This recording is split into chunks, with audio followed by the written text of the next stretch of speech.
Se você trouxe a sua Bíblia, abra ela em Salmos 121.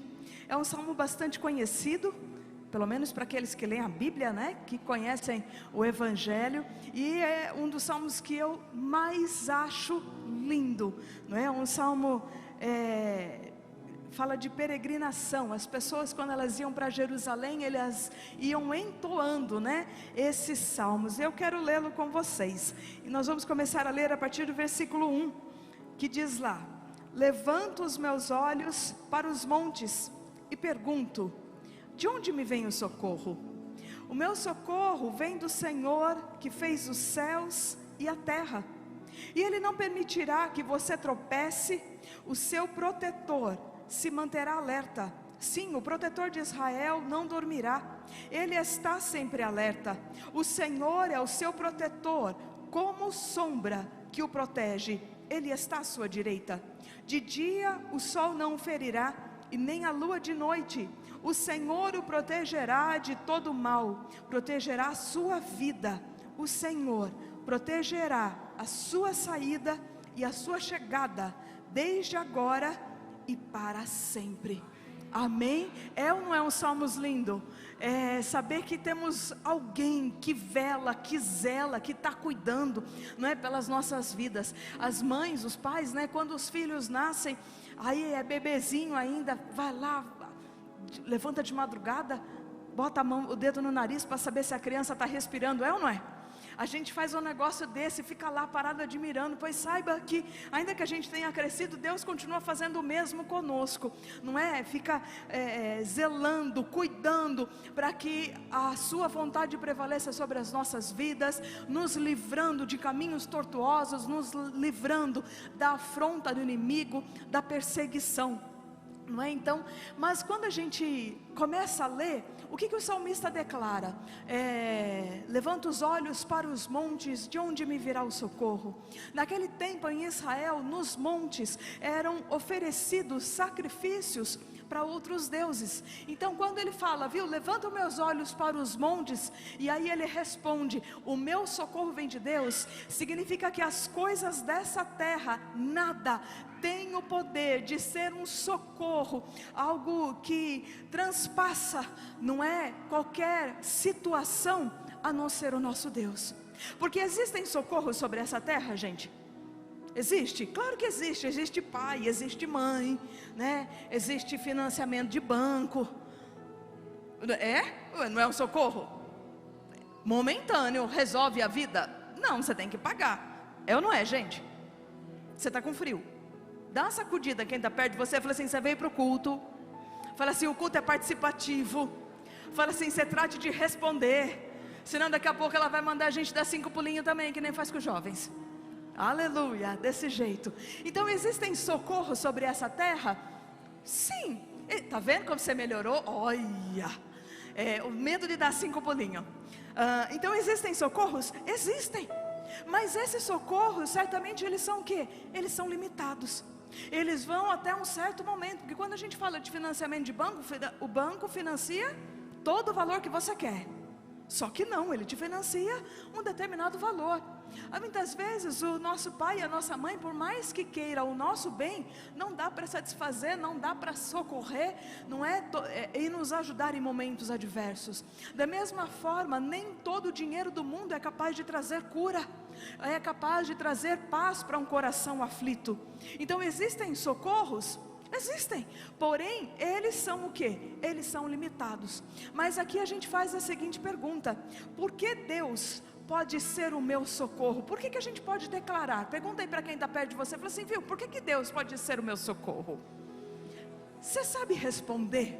Porque muitas vezes nós vamos falar com alguém acerca do Evangelho, e a pessoa fala assim, mas eu já fiz tal coisa, e parece que Deus não me respondeu, não é? E a gente vai falar que Deus pode ser o socorro, mas de repente, e aí? Não é? Então, primeira coisa, Deus pode ser o nosso socorro, porque Ele é o quê? Ele é onipotente. Deus criou todas as coisas pela sua palavra.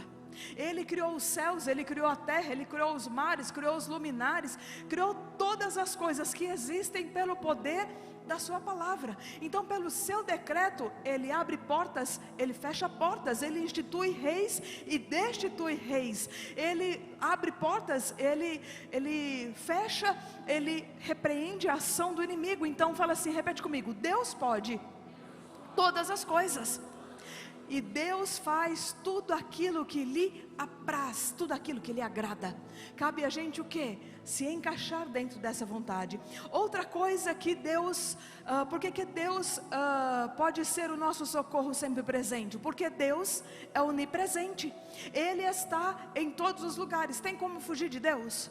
Você fala assim, eu vou me esconder lá no porão, Deus não vai me achar. Não, Deus vai achar.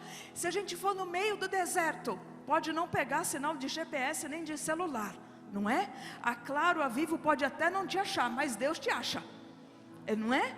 Então, conforme nós lemos, a Bíblia fala o quê? Que Deus é como a nossa sombra.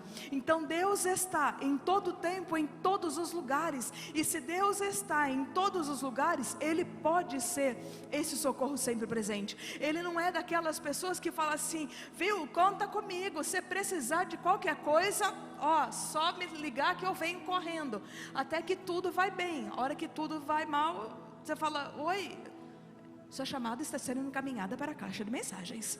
Você fala, uau, mas tipo assim, não era para contar com a pessoa? Não é? Então aí descobrimos que existem pessoas que fizeram votos, fizeram promessas para a gente, mas elas nos largaram na mão. E Deus é chamado como quem? O Deus da guerra. Fala assim, o meu Senhor é o Senhor dos exércitos. Como o Senhor dos exércitos, Deus não foge da batalha. Conta aí, fala assim, Deus não foge da batalha. Muito pelo contrário.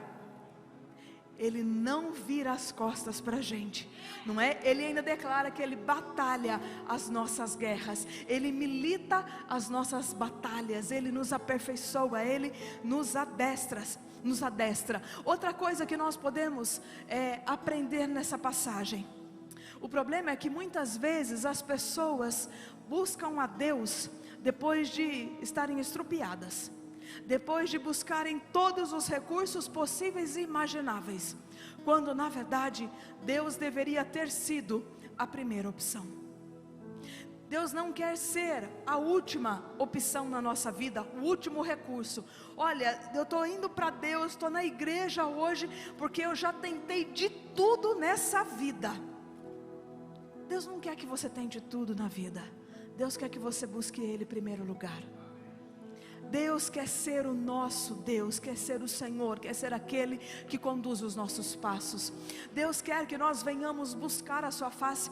Mas isso aí não é só para pastor, não, isso aí para todo mundo. É para mim, é para você, é para quem está aí do seu lado, é para todo mundo. O Senhor quer direcionar os nossos passos e não quer que nós venhamos tropeçar.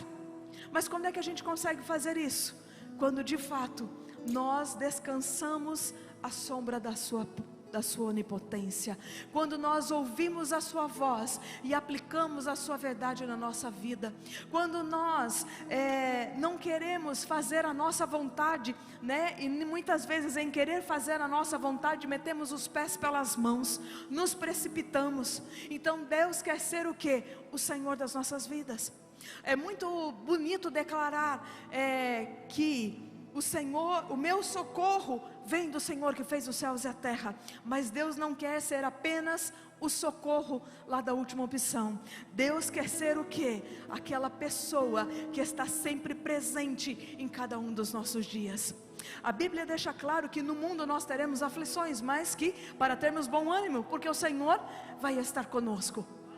Amém? Mas se mantemos comunhão com Ele, as adversidades se tornam o quê? Comuns na nossa vida. Você fala assim, está tudo certo, está tudo tranquilo, porque o meu Deus não dorme. Então se o meu Deus não dorme e Ele tem a minha vida sob seu controle, significa que eu posso descansar. Você pode declarar isso? Senhor, eu sei que o Senhor está no controle da minha vida, e já que o Senhor está no controle de todas as coisas que me diz respeito, Eu sei que o Senhor não dorme, eu sei que o Senhor não cochila, e por conta disso, meu Pai, eu posso descansar. Que nesta noite, eu não sei qual é a situação, qual é a adversidade, ou a indecisão que paira sobre o seu coração, apenas adore e louve ao Senhor. Faça dele não apenas o seu socorro, mas faça dele o Deus presente em todos os dias da sua vida. Não é que nós venhamos viver para ele, que nós venhamos correr para ele, que venhamos buscar conselho em cada decisão que formos tomar. Se vamos ter uma conversa difícil com alguém, peraí, deixa eu pedir orientação para o Espírito Santo. Eu não quero me precipitar, eu quero comprar algo. Eu sempre digo que Deus supre necessidade, Deus não supre vaidade, amém? Então, para as vaidades, a gente precisa consultar a Deus para saber se a gente tem a permissão dele, porque às vezes ele vai falar, pode ir, pode fazer. Outras vezes ele vai falar assim, não, espera um pouquinho que ainda não é a hora, não é? Outra hora ele vai falar assim, deixa quieto, guarda aí e se mantenha naquilo que é necessário. Mas quando é que a gente não mete os pés pelas mãos? Quando estamos conectados no Senhor, amém? Você pode declarar assim comigo, Senhor, Tu és mais do que o meu socorro, a minha alma se alegra e se regozija no Senhor, o Deus da minha salvação.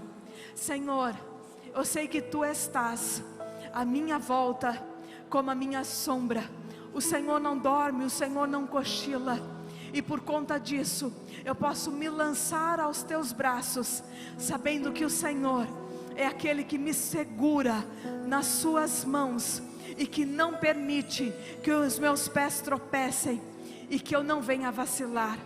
Eis-me aqui, Senhor, eu quero encher os céus dessa cidade com os cânticos dos meus lábios nessa noite, Te louvando e Te exaltando, pois Tu és o meu Deus, e eu quero ser em todo tempo e em todo lugar o Teu Filho amado, gerado no Senhor. Amém.